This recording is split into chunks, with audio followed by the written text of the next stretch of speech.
ओम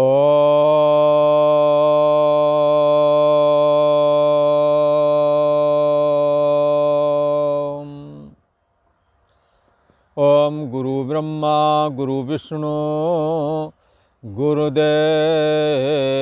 महेश्वरा। गुरु साक्षात् परम ब्रह्म तस्मै श्री गुरुवे नमः। योगेश्वर श्री कृष्ण भगवान की जय। ऐं सरस्वत्यै नमः। पूर्व का प्रसंग एक बार स्मरण करते हैं। पूर्व में इस 12वें अध्याय की शुरुआत में अर्जुन ने भगवान के प्रति एक प्रश्न किया कि हे भगवान, आप सगुण परमेश्वर की उपासना करने वाले योगी लोग और आप निर्गुण परमेश्वर की उपासना करने वाले योगी लोग दो प्रकार के ही साधक हैं। उसमें सगुण साकार की उपासना करने वाले राम है, कृष्ण है, राम मार्गी शाखा, कृष्ण मार्गी शाखा, और पंचदेव जो उपासना के लिए प्रचलित हैं। ये पांचों देव ईश्वर की ही प्रतिमा हैं। ईश्वर एक ही है। ईश्वर के ये 5 पोज हैं। इन सगुण साकार जो ईश्वर के 5 पोज हैं, जो 5 रूप हैं, इनकी उपासना भी भगवान श्री कृष्ण के अनुसार सगुण परमेश्वर की, सगुण साकार परमेश्वर की ही उपासना है। कभी ऐसा नहीं समझना कि भगवान श्री कृष्ण के साकार विग्रह की उपासना ही साकार उपासना है।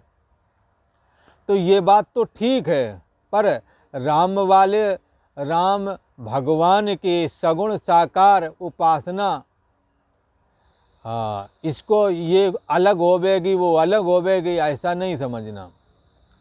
एक ही उपासना है। 5 देवों में किसी के भी सगुण साकार की उपासना, भगवान श्री कृष्ण ने जो ये कहा, मुझ परमेश्वर की सगुण साकार उपासना करने वाले जो मेरे प्रेमी भक्त लोग हैं, वो योगियों में मुझे अति श्रेष्ठ मान्य हैं, परम उत्तम मान्य हैं। ये बात उन्हों के अंदर घटेगी। चाहे वो दुर्गा का उपासक हो, दुर्गा का सगुण साकार की उपासना करते हैं। दुर्गा का निर्गुण निराकार स्वरूप वही है जो भगवान श्री कृष्ण का है। चाहे भगवान सदाशिव की उपासना करते हों, सगुण साकार, पर निर्गुण निराकार भगवान सदाशिव का जो स्वरूप है वो भगवान श्री कृष्ण वाला ही है। परमात्मा नारायण, भगवान सूर्य नारायण, भगवान गणेश जी, इन्हों के सगुण साकार विग्रह की उपासना और इन्हों का जो अंतर्यामी स्वरूप है वही वाला है जो भगवान श्री कृष्ण का है। इसलिए निर्गुण निराकार जो स्वरूप है वो सबका एक है। यहाँ तक जो बुद्धि देश का साक्षी है, वो बुद्धि देश का साक्षी जो हमारा अंतरात्मा है, जिसके लिए गीता शास्त्र कहते आत्मसंस्थम मना कृत्वा, जीव भाव रूप मन को आत्म भाव में लीन कर दो, जो कि समस्त पंच देवों का अथवा ईश्वर का अंतर्यामी स्वरूप है। अंतर्यामी स्वरूप की दृष्टि से यदि देखा जाए तो ईश्वर का स्वरूप और जीव के स्वरूप में कोई अंतर नहीं। इसी के लिए संतों ने कहा है, सबकी गठरी लाल है कोई नहीं कंगाल, गांठ खोल देखत नहीं, याबिद भय बेहाल। सबके अंदर उस अंतर्यामी परमात्मा का स्वरूप आत्मा करके बुद्धि देश का साक्षी करके स्थित है। यदि हम उसमें प्रवेश कर जाएं तो कैवल्य निर्वाण की सिद्धि होती है। उसमें प्रवेश करने से पहले भगवान श्री कृष्ण ने कहा कि उसे मेरे मतकर्म होना पड़ेगा, उस भक्त को, उस साधक को, उस जिज्ञासु को। क्योंकि बंधुओं, कर्म और कहाँ से लाओगे? इन शरीर, इंद्रियों और मन बुद्धि से ही सारे कर्म होते हैं। इन्हीं के द्वारा भक्ति वाले भी कर्म करने होंगे। पर किसी ने कहा ये कर्म भक्ति कैसे बन जाएंगे? बन जाएंगे जब किसी कर्म का इरादा भगवान की भक्ति होता है। किसी कर्म का नहीं, जब जीवन का इरादा केवल भगवान की भक्ति करना होता है और उसी के लिए सारा कुछ करना है कर्म, तो वो सारे कर्म उपासना हो जाते हैं। जैसे विद्यार्थी पढ़ते हैं, 20-22 साल के हो गए, पूछो तो क्या करते रहे इतने साल? 20 साल की तो पढ़ाई होगी, 20-22 साल की, 5 साल में नाम लिखा होगा, 27-28 साल के हो गए हो, क्या करते रहे अभी तक? कहेंगे पढ़ते रहे। अरे भाई, और कुछ काम नहीं किया तुमने? किया है, घर में झाड़ू पोंछा भी किया, नाते रिश्तेदारों में भी गया हूँ, राग द्वेष भी हुए हैं, पर ये क्यों नहीं गिनाते हो कि ये भी हमने किए? ये भी गिना दो ना। तो ये नहीं किया, इसका नाम ना लड़का लेगा और ना ही कोई आदमी लेगा, बल्कि ये कहेंगे अभी तक तो ये पढ़ता रहा, जबकि काम उसने और भी किए। पढ़ाई का प्रयोजन होने की वजह से जब तक पढ़ाई की तब तक नाना प्रकार के जन कितने कर्म किए और पढ़ाई भी की, पर वो नाना प्रकार के कर्म पढ़ाई के अंतर्गत ही गिने जाते हैं। कहते हैं ये पढ़ता रहा, अभी तक तो कुछ किया नहीं, अब देखो आगे राम जी क्या कराते हैं। जबकि वो और भी कर्म करता रहा, पर और कर्मों की गिनती वहाँ नहीं लगाई जाती। ऐसे ही इस सगुण साकार परमात्मा की उपासना, इन पंचदेवों में जो स्वरूप आपको अच्छा लगता हो, चाहे दुर्गा भवानी, चाहे भगवान परमात्मा नारायण, महाविष्णु जिनकी नाभि कमल से ब्रह्मा जी प्रकट हुए, चाहे इन्हों की उपासना करो, सगुण साकार रूप से करो, चाहे इन्हों का ही अवतार विग्रह जो कि पूर्ण अवतार माना जाता है, भगवान राम और भगवान श्री कृष्ण। जग में प्यारे हैं दो नाम, चाहे राम कहो चाहे कृष्ण कहो, चाहे राम कहो चाहे कृष्ण कहो, ये तीनों भगवान विष्णु की सगुण साकार उपासना के अंतर्गत आ जाते हैं। इसी प्रकार शिव, दुर्गा, गणेश आदि, सूर्य आदि का भी समझ लेना। ये सारी उपासना एक ईश्वर की उपासना है बंधुओं।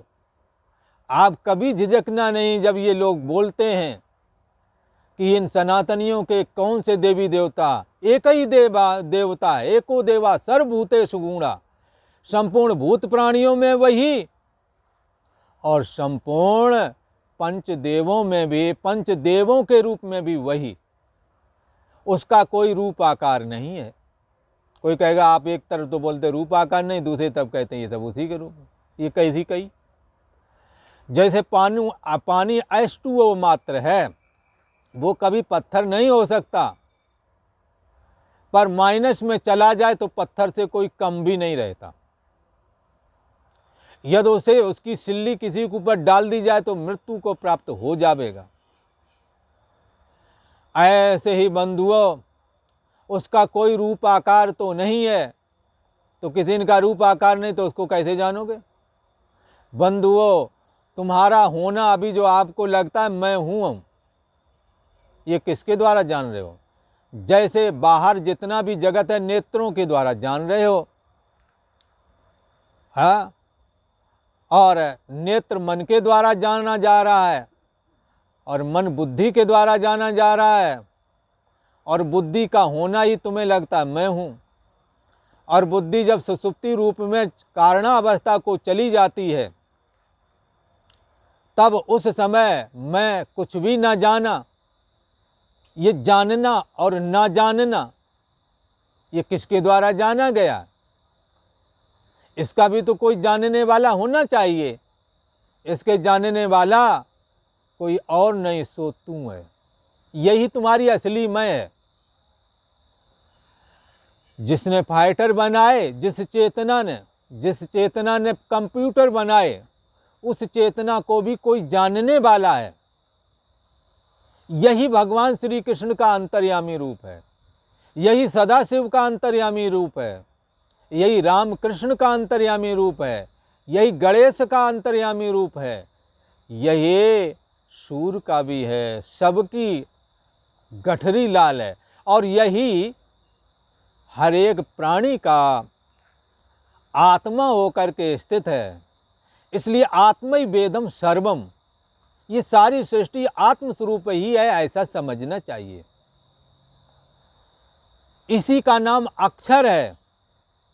योवा अक्षरम विदित्वा अस्मात् लोकात् प्रयति स ब्राह्मणा, जो इस अक्षर परम ब्रह्म परमात्मा को जान करके इस संसार से जाता है, सच्चे अर्थों में ब्राह्मण तो वही कहने योग्य है।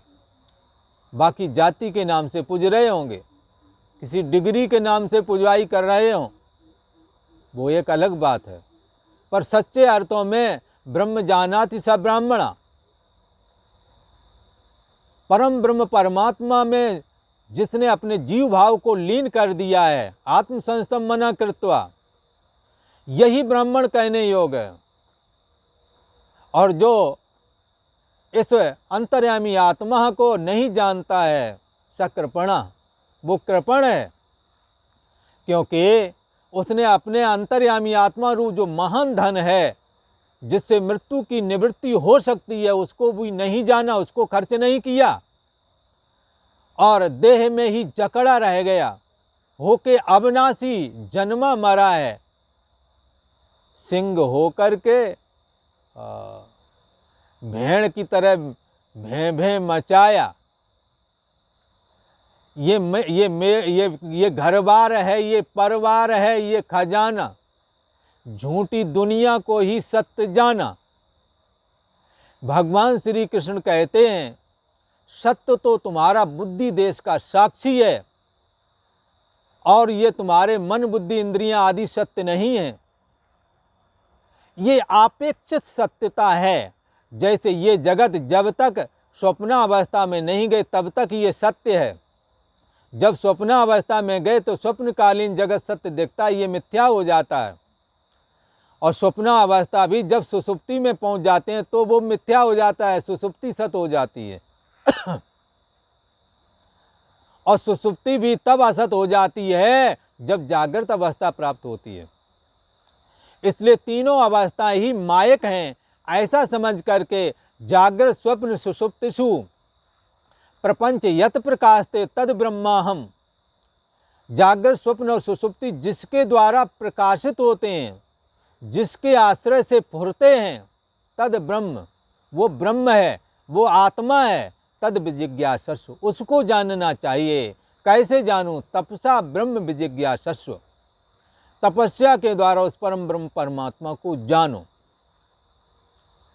ऐसा परम ब्रह्म परमात्मा बोले कैसे प्राप्त होगा? भगवान श्री कृष्ण ने कहा, मत कर्म करन। उपासना अलग से इसके लिए कहाँ से लाओगे? यही कर्म है जो उसमें भी प्रवेश करने के लायक बना देंगे। भक्ति का स्वरूप ही ये है। जीवन में यदि भक्ति लाना है बंधुओं, भगवान की तो भक्ति है ही है, पर एक पिता के प्रति भी तुमने अगर भक्ति जगाना है, यदि प्रेम जगाना है, यदि उसका प्यार पाना है अपने पिता का, तो पिता जो चाहता है उसके जैसा करने लगो। वो झाड़ू लगा रहा है, वो इस कोने में घर में लगा रहा, तुम दूसरे फ्लोर पे लगा दो, उसे खुशी मिलेगी। उसको यदि जरूरत है किसी वस्तु की लाके दे दो, उसे खुशी मिलेगी। वो आपका पिता समझदार, विद्वान, सुशील है, विवेकवान है, उसने जीवन जिया है। जिन लोगों में वो नहीं जाता उन लोगों के पास आप ना जाओ, उसे खुशी मिलेगी। उसे लगता है कि मैंने सारा जीवन वृथा किया, कुछ भजन कर लूं। जब तुम एक लोटा जल महादेव जी को चढ़ाने जाते हो तो तुमसे ज़्यादा खुशी पिता को होती है। लगता है हमारा बेटा आज जल चढ़ाने गया। आप जानते हैं किससे हमारे पिता खुश हो सकते हैं, पर आपको इतनी चिढ़ है, इतनी जेलसी बना ली एक जगह रहते रहते कि वो कुछ कहने से पहले उनको खरी खोटी आप ही सुना देते हो। इसलिए पारिवारिक जीवन भी प्रेम पूर्वक नहीं जी पा रहे हो। जब आप अपने पिता के नहीं हो सके तो आपके पुत्र जो होवेंगे, हाँ, वो आपको कैसे प्यार देंगे, कैसे करेंगे। इस दुनिया में तो ये खेल ही है, एक हाथ दे एक हाथ ले।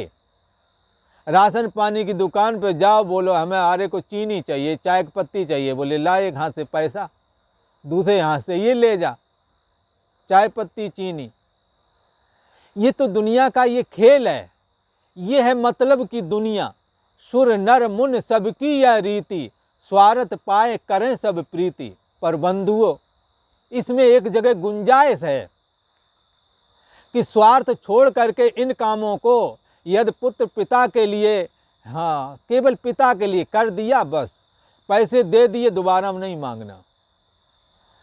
कुछ ज़रूरत पड़ी, हाँ, तो पैर में दवाई लगा दी, समय पर दूध ला के दे दिया, खुशी मिलेगी। आप उसके प्रिय हो जाएंगे, आपके लिए हृदय में जगह बन जाएगी। बहुत कुछ खुश करने के लिए एक पिता के लिए कुछ करना नहीं है। कई बार पैसे की ज़रूरत उन्हें नहीं है, पर ये छोटे मोटे काम से उन्हें खुशी मिलती है। जिनके पास पैसे नहीं, यदि तुम 2 टके उन्हें दे दोगे तो क्या जाता है, खुशी मिलेगी। जो ज़रूरत है उसकी पूर्ति यदि करा दें तो उसके हृदय में जगह मिल जाती है। भगवान श्री कृष्ण भी यही बात कहते हैं, जो जगत के पिता हैं। क्या कह रहे हैं? मत कर्म, मेरे लिए कर्म करो। बोले तुम तो दिखते नहीं हो महाराज, तुम्हारे लिए कैसे कर्म करें। भगवान श्री कृष्ण ने कहा, जहाँ ज़रूरतमंद भूखा बैठा है वो भूखे के रूप में मैं हूँ, उसे भोजन दो, मेरे को खुशी मिलेगी। पर ये इच्छा न रखना इसको रोटी खिला देंगे, बाद में इससे गोबर डलवाएंगे अथवा बाद में झाड़ू पोंछा करवाएंगे। यदि ऐसा करोगे तो हमें खुशी नहीं। किसी के बच्चे की फीस नहीं चल रही या पढ़ा नहीं पा रहा, आपने मदद कर दी, पढ़ा दी, भगवान को खुशी मिलेगी। लगता है इसने हमें पढ़ा दिया क्योंकि सबके रूप में मैं हूँ। इसी प्रकार बहन बेटियों के ब्याह शादी में भी बढ़ चढ़ कर के हाथ बटाएं, खुशी मिलेगी भगवान को। क्योंकि सबके रूप में ईश्वर सर्वभूत माँ आही, ईश्वर संपूर्ण भूत प्राणियों में बैठा हुआ है। जो कुछ करें हरै समर्पित, ईश्वर को समर्पित होकर के करेंगे, तब क्या होगा, इसके द्वारा ईश्वर का हृदय भी पिघल जाएगा। आपके लिए भी उसके हृदय में जगह बन जाएगी। इसलिए ऐसे धर्मशील लोगों पर, जो निष्काम धर्म करते हैं, उनसे परमात्मा खुश होते हैं। और उसके लिए बाबा तुलसीदास ने तो यहाँ तक कह दिया, जिम सब सुख संपत्ति विनय बुलाएं, धर्मशील पर जाएं सुभाएं। ऐसे धर्मशील पुरुषों के पास में सारी सुख संपदा जाएं सुभाएं स्वाभाविक ही उसके पास पहुंचती है।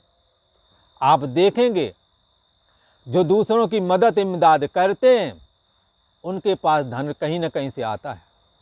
गौशालों गौओं की सेवा करते हैं, जितने गौओं का खर्चा उससे ज़्यादा ही आ जा रहा है उनसे। भूखे दरिद्र नारायण की सेवा करते हैं, वहाँ देने वाले अपने आप पहुँच जाते हैं, बगैर पूछे दे जाते हैं। आश्रम में कहाँ पंखा नहीं लगा आपको नहीं मालूम, वो देख लेंगे फिर कहेंगे महाराज जी हम एक पंखा देना चाहते हैं। खैर ये कौन है? सब सुख संपत्ति विनय बुलाएं, कहा नहीं फिर भी आ रहा। परिवारों में आप देखिए जो दूसरों के करने के लिए तत्पर रहते उनका हाथ रुकता भी नहीं। तुम्हें लगता ही है कि मैं खर्च कर दूंगा, कल हमारा कैसे गुजारा होगा। ईश्वर पर भरोसा रखो। जिसके लिए है ईश्वर ने तो यहाँ ये कहा परस्परम भावयंता श्रेया परम अवाप्स्यति। भगवान श्री कृष्ण ने ब्रह्मा के रूप में जब हम लोगों की रचना की तो क्या कैसे रचना की है? सह यज्ञा प्रजा सृष्ट्वा पूर्ववाचः प्रजापति अनेन प्रश्वस्वध्वम वोस्तुष्ट कामधुक। कर्तव्य पालन के लिए हमें रचा। हम छोटे थे, हमारी बाप मातारी ने हमें पाल दिया, पढ़ा दिया। अब वो वृद्ध हो गए, हम उन्हें उनके काम आ जाएं। हमें इसलिए रचा गया है कि ना कि वृद्ध हो गए तो उन्हें उठा करके वृद्ध आश्रम में पटका और ये बोलो इन्होंने तो अपना जीवन जी लिया, अब हम अपनी मर्जी से जिएंगे। ये जीवन कोई जीवन नहीं बंधुओं। ये जीवन, ये सोच एक जानवर से सोच मेल खाती है। इसलिए इस सोच का सर्वथा परित्याग कर देना। और हाँ, यदि तुम्हारे पास 2 रोटियां हैं और यदि माँ बाप भी हैं तो 1 रोटी उन्हें जरूर दो, तुम एक ही खाओ। नतीजा देखना आपके पास वो जितना आएगा उसकी आप कल्पना नहीं कर सकेंगे। जरूरतमंद को और खास करके अपने बुजुर्गों का सत्कार करना सीखो। ईश्वर इसी से प्रसन्न होता है, इन्हीं कर्मों से प्रसन्न होता है। भगवान श्री कृष्ण कहते हैं कि भक्ति का यही स्वरूप है। यहीं से भक्ति प्रारंभ होती है। जब इसको बहुत समय तक और सभी के लिए राग द्वेष से रहित होकर के, आसक्ति से रहित होकर के, फलाकांक्षा का त्याग करके जब ये कर्म किए जाते हैं तो ये कर्म ईश्वर भक्ति के रूप में तब्दील होकर के और भक्त के अंदर में, उस साधक के अंदर में प्रवेश कर जाते हैं, जिसको देख करके, ऐसे निर्मल मन को देख करके भगवान श्री हरि परमात्मा श्री कृष्ण उसके पीछे हो लेते हैं, पीछे चलते हैं। कबीरा मन निर्मल भया जैसे गंगा नीर, पाछे पाछे हरि फिरें कहत कबीर कबीर। कबीरदास जी कहते हैं यदि मन तुमने ऐसे कर्म करके निर्मल बना दिया तो भगवान को लेना पाना नहीं पड़ेगा, वो ही पीछे पीछे आ जाएंगे। ये रहस्य की बात है, ये सिद्धांत है, ये भक्ति का स्वरूप है। भक्ति कैसे प्रकट हो? तो भक्ति ऐसे प्रकट होती है। क्या करें? भगवान श्री कृष्ण इस भक्ति योग के अध्याय में 12वें अध्याय में अर्जुन से कहते हैं कि कैसे ध्यान करोगे मेरा, भक्ति पूर्वक मेरा ध्यान करो। बोले कैसे? ये 8वां श्लोक है 12वें अध्याय का, जिसमें भगवान श्री कृष्ण बता रहे हैं मय्येव मन आधत स मयि बुद्धिम निवेशया निवश्यसि मय्येव अत ऊर्ध्वं न संशया। भगवान श्री कृष्ण कहने लगे, क्या कह रहे हैं? मयि मना आदत स्व,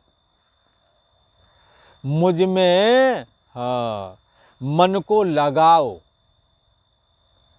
कैसे? ये साकार उपासना है बंधुओं, और निराकार में भी लगा लो, शर्त यही लगे, वहाँ भी मन लगाना पड़ेगा। इसलिए थोड़ा मामूली सा अंतर है, उसमें आधार है आकार का, रूप का, पर निराकार में उसका आधार नहीं। विचार है, विचार के द्वारा देखो कौन सार है कौन असार है, कौन इस शरीर के अंदर बचता है कौन नहीं बचता है, कौन सदा रहता है कौन सदा नहीं रहता है, किसकी चैतन्यता कभी बाधित नहीं होती, किसकी चैतन्यता बाधित हो जाती है। जिसकी चैतन्यता नहीं बाधित होती है वो सत है, वो परमात्मा है। जो सदा रहता है, जो कभी कभी रहता है वो परमात्मा नहीं, जो सदा रहता है वो परमात्मा है। इस शरीर में खोजो। हाँ, घटई में गंगा, घटई में जमुना, घटई में जगदीश, सतगुरु तारेंगे। ये सतगुरु का ज्ञान है, आप विचार करें, इसी में जगदीश भी मिलेंगे। पर सगुण साकार वाला तो कहता है धर्म न अर्थ न काम रुच, गति न चहो निर्वाण, जन्म जन्म रति राम पद, यह वरदान नाम। मेरे को तो जन्म जन्म भगवान की भक्ति प्राप्त हो, भगवान के साथ रहने को मिले, वैकुंठ धाम की प्राप्ति हो, उसमें सुख मानते हैं। इसलिए साकार के लिए भगवान कहते हैं क्या करना है, मय्येव मन आदत सो, मेरे में मन को लगाओ। उन भगवान के गुण देखो। भगवान एक गरीब ब्राह्मण सुदामा के प्रति कितने दयालु हैं, क्या आपको नहीं लगता? इतना सुंदर मित्र, इतना विश्वासी मित्र, इतना सुहृद कौन हो सकता है? शिव जी ने कहा पार्वती को संबोधित करते हुए कि हे पार्वती, राम के समान सुहृद उपकारी न कोई देवता है, सुर नर तन मुन धारी। सुर नर मुनि, न कोई देवता है भगवान राम के समान हितकारी। हाँ, भगवान श्री कृष्ण को पंचदेवों में सबके लिए लगाना है बंधु, कभी ऐसा ही नहीं समझना। क्योंकि गीता का चल रहा है, जिसका ब्याह होता है उसी का गुण गाया जाता है। भगवान के 5 रूप हैं, इन 5 रूपों में जिसकी चर्चा होगी उसी के गुण गाए जाएंगे। इसलिए ये 5 के लिए बात है, तो अन्यथा हमें आपने नहीं ग्रहण करना। भगवान श्री कृष्ण कहते हैं कि मई मनः आधत सो, मुझ में मन को लगाओ, और मई एव बुद्धिम निवेशया, मेरे में बुद्धि लगा दो। भगवान में मन कैसे लगा? मम गुण गावत पुलक शरीरा, भगवान के गुण गाकर हृदय प्रफुल्लित होना चाहिए। और बुद्धिम निवेशया, ये मन संकल्प विकल्प करता है, नाना प्रकार की कल्पनाएं करता है, इसे भगवान में लगाओ, यही सबसे श्रेष्ठ है, ऐसा समझ के लगाओ।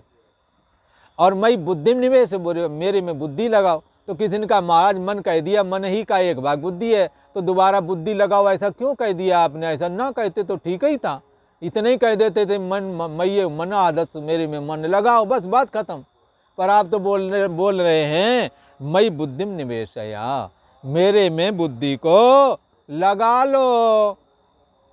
ऐसा क्यों कहते हैं? तो भगवान ने कहा अरे अर्जुन, अरे जिज्ञासु साधको, ये बुद्धि भी बड़ा तुम्हारा कबाड़ा करती है। बुद्धि से आप सोचते हैं हमारा कल क्या होगा। अरे जिनके बहुत बड़े काम हैं वो तो जरूर कल का सोचें, पर जिन्हें केवल भजन ही करना है, चिंतन ही करना है, 2 रोटियों के अलावा और कुछ नहीं है, और कोई ज़रूरत है नहीं, रहने के लिए जगह मिल गई है, कपड़ा है ही है, अब किस बात की चिंता? अब जो आगे होवेगा फिर ईश्वर का क्या काम है? आगे जो होवेगा वो ईश्वर जैसा करेगा वही होवेगा। तो आप अपनी बुद्धि क्यों लगाते हो? कल को कैसे होवेगा, हम भी कुछ बैंक बैलेंस कर लें, हम भी जमीन जायदाद ले लें, भविष्य की चिंता। और मन जो है भूतकाल की सोच करके सुखी दुखी हुआ करता है। अच्छे कर्म किए तो सुखी होता है, और गंदे कर्म हो गए तो उसको सोच के दुखी होवेगा। हाँ, इतने पाप किए हैं कि जितने हैं अंबर में तारे, अब तो श्वासों की हर धड़कन मैया तुझे पुकारे। तो ये माता के गीत, माता की जो भेंटें गाई जाती हैं उसमें लोग गाते हैं, इतने पाप किए हैं अब पछता रहे। अरे पछताना छोड़ो, भगवान का स्मरण करो, जो हो गया हो गया। भविष्य में क्या बनेगा, बुद्धि से सोच रहे हो। छोड़ो, भगवान पे, भगवान के ऊपर छोड़ो। अब तो भगवान के सहारे आ गए हो ना। भगवान ने कहा जो अनन्य भाव से मेरा चिंतन करेगा उसका योगक्षेम मैं स्वयं वहन करूँगा। जो उसे चीज़ प्राप्ति नहीं है उसकी प्राप्ति कराऊँगा, और जो प्राप्त है उसकी सुरक्षा भी करूँगा। ऐसा वचन दिया भगवान श्री कृष्ण ने। ऐसा वचन आज तक ना कोई दिया है ना दे सकेगा। इसलिए श्री कृष्णम वंदे जगत गुरु। भगवान श्री कृष्ण को बंधन करना चाहिए, स्मरण करना चाहिए। इनके जैसा कोई नहीं है। मय्येव मन आदस्य, भगवान श्री कृष्ण कहते हैं मन में मुझ में अपने मन को लगाओ और मुझ में अपनी बुद्धि भी लगा दो। मत सोचो ज़्यादा बुद्धि से। इन बुद्धि से सोच सोच करके चलने वालों ने कई ने तो परिवार चौपट कर दिए। वो दिमाग लगाते हैं कल को ये जो है ना परिवार वाले, कल को हमारे लिए हाँ सरदर्दी बनेंगे, पहले इनको ठिकाने लगा देते हैं। तो ऐसा करते करते चाल खेलते खेलते उनसे अलग हो गए। दूसरों से नाता जोड़ा, दूसरे तो दूसरे ही होते हैं, अपनों से भी अलग हो गए, दूसरों से भी अलग हो गए। फालतू का दिमाग लगा लगा करके टेंशन पाले हुए। मई बुद्धि में निवेश है। कुछ तो भगवान का भरोसा करो, कुछ तो लोगों का भरोसा करो। जब परिवार वाले तुम्हारे नहीं हो सके तो बाहर वाले हो जाएंगे। ये दिमाग नहीं काम करता क्या? इसलिए अच्छा है जो पहले थे उन्हीं को जैसे भी है उनसे अपना सिस्टम बनाए रखो। नहीं पटरी खाती बात अलग है, आप षड्यंत्र रच रहे हो एक दूसरे के प्रति। ऐसा नहीं होना चाहिए, ये ठीक नहीं है। छोटी छोटी बातों के लिए ऊपर झगड़ा करते हो। बोले एक फीट तुम्हारे में ज़्यादा है। अरे एक फीट ज़्यादा है तो कब मृत्यु के समय वो बांध ले जाओगे क्या? सभी यहीं छोड़ के जाएंगे। छोटी छोटी बातों के लिए झगड़ा नहीं करना। मैं ये नहीं कह रहा हूँ कि कोई किसी का दबा लो तो तुम चुप बैठे रहो, मत बोलो। पर जहाँ पर समझौता किया जा सकता वहाँ तो कर लो। एक एक इंच के लिए क्यों मुकदमे लड़ रहे हो? बचना चाहिए हमें। मुझ में मन को लगाओ, भगवान श्री कृष्ण कहते हैं। जानो इस जगत की नश्वरता को। कल को सबको जाना है। कोई आज गया, कोई कल गया, कोई परसों जाने वाला है। हाँ बंधुओं, ये तो चला चली का मेला है। मुझ में मन को लगाओ, मुझ में बुद्धि को लगाओ। इसके बाद में हे अर्जुन अत ऊर्ध्वम, इसके उपरांत अगर ये दो काम तुमने कर लिया, हमारे मन को लगा लिया, बुद्धि के द्वारा फालतू सोचना बंद कर दिया, अगर ऐसा तुम कर सके, साथ में वो निष्काम कर्म चल ही रहा है, भगवान का स्मरण चल ही रहा है, और साथ में ये युक्ति और लगा लो और फिर करो साधन और भजन, तो क्या होगा? अत उपरांतम, इसके उपरांत मई एव निवश्यसि, हे अर्जुन तेरा मुझ में ही निवास हो जाएगा। इसलिए हाँ बोले, फिर बोले इसमें संशया ना, इसमें संशय नहीं करना। इसलिए बंधुओं एक कहावत कहते, झूठा खेले सांचा होए, सांचा खेले बिरला कोय। भला एक कहावत है। झूठ मूठ ही कहो, भगवान श्री कृष्ण के सम्मुख जाके बोलो, हे प्रभु हम अपने इंद्रिय और मन को आपके चरणों में समर्पित करता हूँ, मैं अपने आप को आपके चरणों में समर्पित करता हूँ, ऐसा बोलो। और झूठा बोलोगे सच्चा हो जाएगा, फिर सच्चा जब बोलोगे तो मुक्त ही हो जाओगे।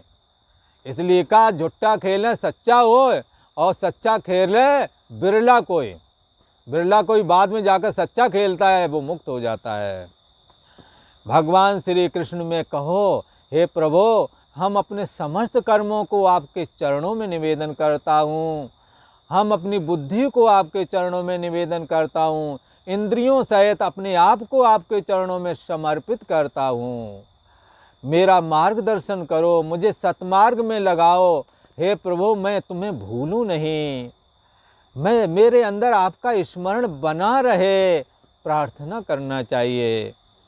भगवान श्री कृष्ण ने कहा, हे अर्जुन मयि मना आदस्व मयि एव बुद्धिम निवेशया अतः ऊर्ध्वम मयि एव निवश्यसि संशया न।